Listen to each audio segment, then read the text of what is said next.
राधे राधे नमस्कार जी। सबसे पहले एक बार पुनः आप सभी लोगों का अपने YouTube चैनल में हार्दिक स्वागत अभिनंदन करता हूँ। ज्योतिष गुरु प्रकाश पांडे। लाइव सेशन आगे बढ़ाने से पहले वही रोज़ की तरह एक बार गणेश जी का ध्यान करते हुए फिर आगे बढ़ते हैं। ओम सुमुखश्च एकदन्तश्च कपिलो गजकर्णकः लम्बोदरस्य विक्टो धूम्रकेतुर्गणाध्यक्षो बालचन्द्रो गजाननः द्वादशे तानि नामानि यः पठेत् शृणुयादपि विद्यारम्भे विवाहे च प्रवेशे निर्गमे तथा संग्रामे सङ्कटे चैव विघ्नस्तस्य न जायते। ओम विघ्नवल्लिकुठाराय श्रीमन्महागणाधिपते नमो नमः। उमामहेश्वराभ्यां नमो नमः। लक्ष्मीनारायणाभ्यां नमो नमः। सचिपुरन्दराभ्यां नमो नमः। इष्टदेवताभ्यां नमो नमः। कुलदेवताभ्यां नमो नमः। ग्रामदेवताभ्यां नमो नमः। सर्वेभ्यो ब्राह्मणेभ्यो नमो नमः। सर्वेभ्यो देवेभ्यो नमो नमः। सिद्धि बुद्धि सहिताय श्रीमन्महागणाधिपते नमो नमः जी। आशा करता हूँ कि आप स्वस्थ होंगे, मस्त होंगे। तो आज लाइव सेशन में मैं आप सभी लोगों को वीनस, जैसे कि सभी लोग जानते हैं इंग्लिश में वीनस कहते हैं, हिंदी में शुक्र, ये अब उच्च अपनी राशि में प्रवेश करेंगे लगभग 28 जनवरी 2025 के आसपास। तो इसका आम जनमानस में और कैसा रहेगा ये प्रभाव। वैसे तो लग्जरी का गाइड माना जाता है, शुक्र ग्रह कारक ही शुक्र होता है। तो किसके लिए लगभग कैसा रहेगा, और उसमें भी जो है आप राहु के साथ युति बनाने जा रहे हैं। पहले राहु मीन में बैठे हैं, अब शुक्र मीन राशि में उच्च के होने जा रहे हैं। तो उच्च तो होंगे, राहु के साथ बनेगा। अब किसी के लिए अच्छा भी रहेगा, किसी के लिए कमज़ोर रहेगा।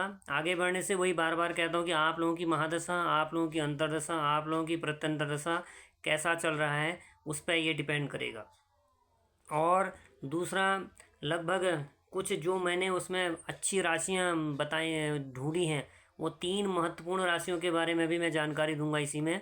वो 3 महत्वपूर्ण राशियाँ जो मेरे हिसाब से बनती हैं, सबसे अच्छी राशि मैं जो देख पा रहा हूँ वो कर्क राशि या कर्क लगन मानूंगा, क्योंकि वह उनकी राशि से अब नवम की ओर, नवम का होता है भाग्य लक, सबसे प्रथम राशि मुझे इसमें बेस्ट राशि के रूप में लगती है कर्क।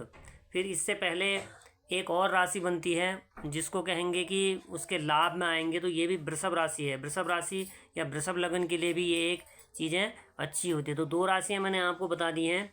और तीसरी राशि अगर हम बात करें, इसको हम मकर राशि भी कहते हैं, इसके लिए भी ये जो है बेस्ट है। तो 3 तो ये बेस्ट राशियों में मानी। वैसे तो सभी को थोड़ा थोड़ा अच्छा प्रभाव देगा, लेकिन इन 3 राशियों पे विशेष है। उसमें भी 2 जो हैं महत्वपूर्ण, ज़्यादा अगर अति हम देखें तो ये मेरे देखने में वृषभ राशि या वृषभ लगन, क्योंकि इसके लिए 11वां हो जाएगा। और दूसरा जो है मैंने बताया कर्क लगन या कर्क राशि। अब थोड़ा थोड़ा हर किसी के लिए बता देते हैं। सबसे पहले मेष राशि या मेष लगन के ऊपर बात करता हूँ।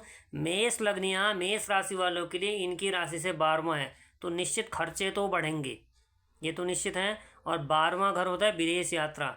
इन्होंने कोई फाइल लगाई हो बाहर के लिए तो वो काम बनता हुआ नज़र आ रहा है। ये मेरे को एक पॉजिटिव इनके लिए संकेत है। मतलब जैसे विदेश जाने के किसी ने स्वप्न पाल रखा हो बाहर जाने का, तो उस पर इनको थोड़ी सी इम्प्रूवमेंट मिल सकती है।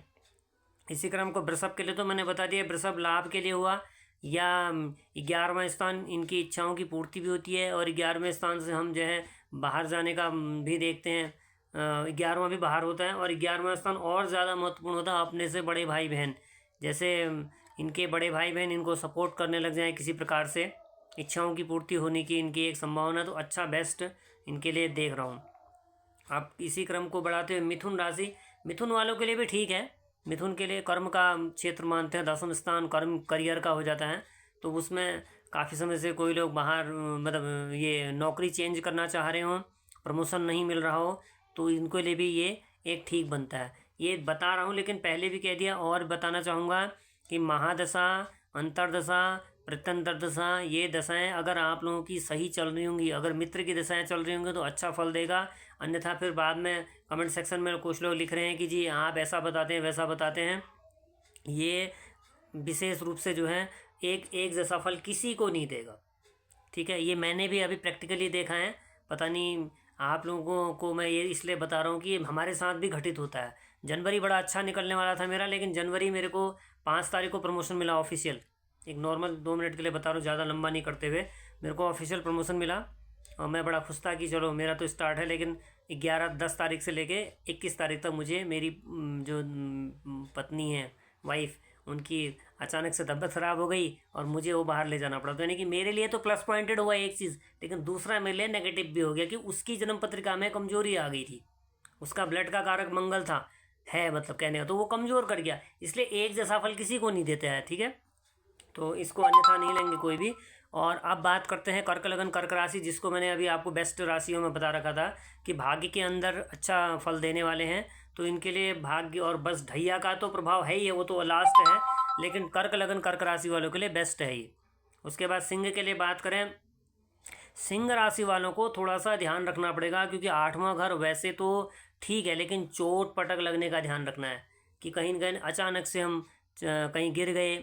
अपना ख्याल रखना है, खान पान भी ध्यान रखना है, बाहर का खान पान कम करना है सिंह लगन सिंह राशि वालों के लिए। वैसे भी इनकी अभी आने वाले इसी अगले उसमें ढैया आ रही है, तो उस पर बाद में डिस्कशन करूँगा। लेकिन सिंह से थोड़ा सिंह वालों को ध्यान रखना पड़ेगा अपना स्वास्थ्य की ओर दृष्टिकोण से खासकर।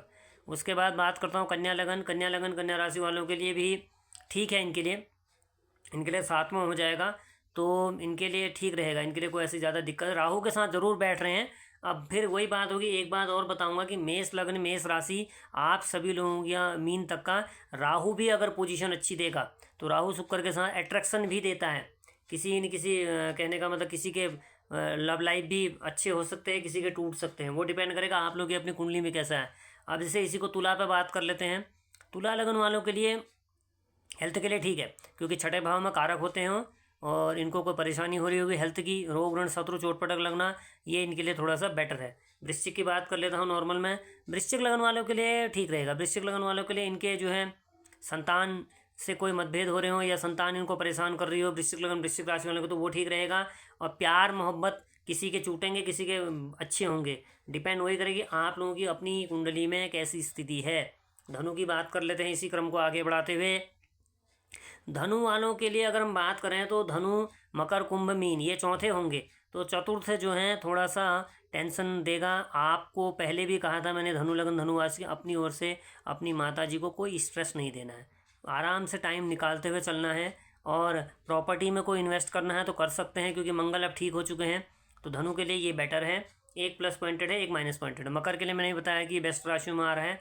तो मकर का कॉन्फिडेंस, मकर कुंभ मीन कॉन्फिडेंस लेवल बढ़ेगा। अपने से छोटे भाई बहनों का काम कोई रुका हो, छोटी यात्राएं हैं, पड़ोसी कोई परेशान कर रहे हो, तो इन चीज़ों में मकर वालों के लिए बढ़िया रहेगा। कुंभ की बात करें, कुंभ लग्न या कुंभ राशि वालों के लिए दूसरे हो जाएंगे। तो दूसरा तो धन मान सम्मान परिवार कुटुंब इन चीज़ों में फ़ायदा कराता है। राहु के साथ शुक्र की युति अचानक सडन देगा, या जैसे इनकी कहीं कोई मांगलिक कार्य की बातचीत चल रही हो तो उनके आगमन का भी संकेत देखता हूँ, यानी कि इनके लिए बढ़िया है। अब अंतिम लग्न या अंतिम राशि के ऊपर डिस्कशन कर लेते हैं, जिसको कहेंगे मीन लगन मीन राशि। देखिए मीन लग्न या मीन राशि के ऊपर उच्च के शुक्र आ रहे हैं, तो उच्च का शुक्र आ रहा है तो उनका कॉन्फिडेंस भी बढ़ेगा और उनकी पर्सनैलिटी में निखार आएगा, इनका कॉन्फिडेंस बढ़ेगा, बोलने के उनमें अपने वो जोश आएगा। अब बात वही है कि आपकी अपनी कुंडली में महादशा अंतरदशा प्रत्यंतरदशा कैसी चल रही हो। तो ये एक नॉर्मल छोटा सा मेष से लेके मीन तक का मैंने एक ब्रीफ बताया, और ये योग कम से कम 26 डेज के लिए रहेगा। ठीक है जी। तो अभी तक आप सभी लोगों को मेरा यूट्यूब चैनल पसंद आ रहा है, वैसे तो मुझे लगता है बहुत इम्प्रूवमेंट आ रहा है मेरे में भी। तो आप लोग इसको लाइक करें, सब्सक्राइब करें, अन्य को भी शेयर करें, ताकि ज्योतिष के बारे में आदमी जानकारी लेता रहेगा। और एक बार अब मेष से लेके मीन तक के लिए, वैसे तो मैं बार बार बता, कॉमन उपाय कुछ नहीं है, दो छोटे उपाय हैं। हनुमान चालीसा तो सभी को पढ़नी चाहिए, 1 बार 3 बार 5 बार 7 बार 9 बार 11 बार, जो विषम संख्या होती है इनमें हनुमान चालीसा पढ़नी चाहिए। और ज़्यादा नहीं भी कर सकते हैं तो शंकर भगवान की आराधना करनी चाहिए। ये 2 उपाय करें, क्योंकि शंकर का ही हर स्वरूप है, जैसे मैं आप सभी लोगों को बताते आता हूँ। और मुझे अच्छा इस अपने यूट्यूब चैनल से बड़ा अच्छा वो मिल रहा है, मेरा पराक्रम बढ़ रहा है, इसलिए मैं आप लोगों के सामने देखिए बराबर वीडियो बना रहा हूँ। क्योंकि मुझे प्रॉफिट का कोई वो नहीं, मैं प्रॉफिट के लिए नहीं बैठता हूँ, मैं चाहता हूँ कि दूसरों का कल्याण हो, मेरी ये मन से भावना है। मैं फॉर्मेलिटी नहीं करता हूँ और मैंने ये सीखा भी नहीं है फॉर्मेलिटी करना। बाकी आप लोगों का ऐसे ही अपार प्यार बना रहे। तो आज के लिए बस इतना ही, एक छोटा सा मैंने कहा एक बार थोड़ा सा आप लोगों से मुखारबिंद होते चले जाएं। और फिर से एक बार आज थोड़ा एक और बड़े उसमें चल रहे हैं। न्यायकारी दूधाधारी कृष्णावतारी गोरल देवता की जय हो। आप सभी लोगों की समस्त मनोकामना जल्दी पूर्ण हो और न्यायकारी गोरल देवता की ओर का आशीर्वाद हमेशा आप तथा आपके पूरे परिवार पर बना रहे। हर हर महादेव। जय श्री राम। राधे राधे।